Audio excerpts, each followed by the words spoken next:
వికారాబాద్ జిల్లా కులకచర్ల మండలంలో BRS MP అభ్యర్థి కాసాని జ్ఞానేశ్వర్ భారీ బహిరంగ సభ నిర్వహించారు.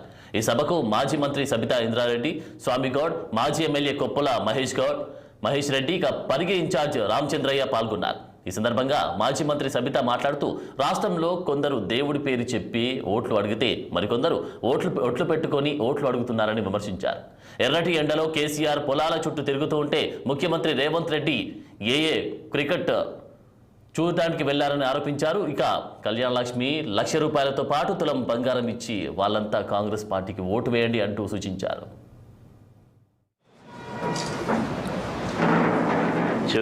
పార్లమెంట్ పరిధిలోని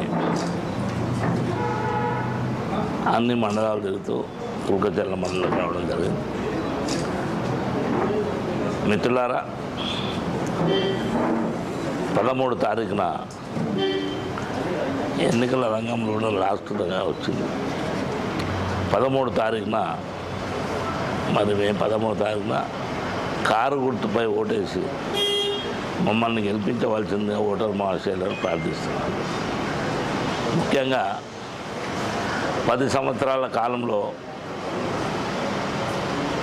గౌరవ మాజీ ముఖ్యమంత్రి వర్యులు కె చంద్రశేఖరరావు గారు చేసినటువంటి అభివృద్ధి పనులను, అదేవిధంగా 4 నెలల్లో తర్వాత కాంగ్రెస్ 4-5 నెలల్లో జరుగుతున్న పనులను బేరీ చేసుకొని ఓటు వేయవలసిందిగా ఓటర్ మహాశయులను కోరడం జరుగుతుంది.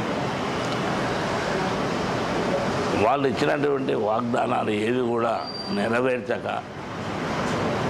ప్రజలకు ఏ విధమైన వాగ్దానం చేసిందో దాంట్లో విఫలమైనరు.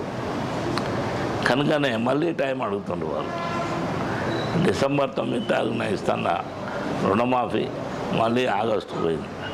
ఆగస్టుకి ఎందుకు పోయిందంటే అన్ని ఎలక్షన్స్ అయిపోతాయి అప్పటి వరకు. కనుక దాన్ని ప్రస్తావన రాదన్న ఉద్దేశంతో వాళ్ళు చేసినటువంటి సందర్భం. కానీ మోడీని చూడండి మాకు ఓటు వేయండి, రాముని చూడండి మాకు ఓటు వేయండి అని ఒకరు అడుగుతున్నారు. దేవుని మీద ఓట్లు పెట్టి ఇంకొకరు అడుగుతున్నారు. పొద్దున్న లేస్తే రేవంత్ రెడ్డి మైక్ పట్టుకుంటే ఏం చేస్తాడు?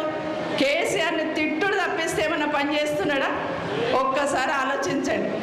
కాంగ్రెస్ వాళ్ళకు కేసీఆర్కు ఉన్న తేడా, ఎర్రటెండల కాలు ఇరిగిపోయినా కట్టె పట్టుకొని పొలాలలో కేసీఆర్ తిరుగుతుంటే రేవంత్ రెడ్డి ఏం చేసిండు తెలుసా?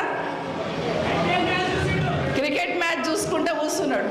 క్రికెట్ అంటే తెలుసు కదా, పిల్లలు ఆడతారు చూడు, అది ఆయననేమో ఎర్రటెండలో తిరుగుకుంటారు. రైతుల దగ్గరకు పోయి మీరు ధైర్యంగా ఉండుండి అని ఆయన తిరుగుతుంటే ఈయననేమో ఆయన ఫ్యామిలీతో ఆయన చుట్టాలతో పోయి క్రికెట్ మ్యాచ్ చూస్తున్నాడు.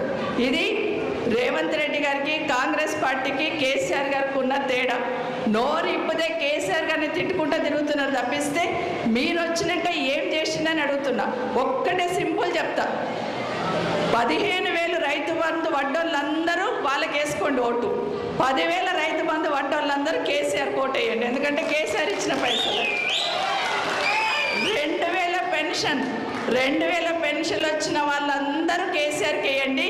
4,000 పెన్షన్ వచ్చిన వాళ్ళందరూ వాళ్ళకి వేసుకోండి.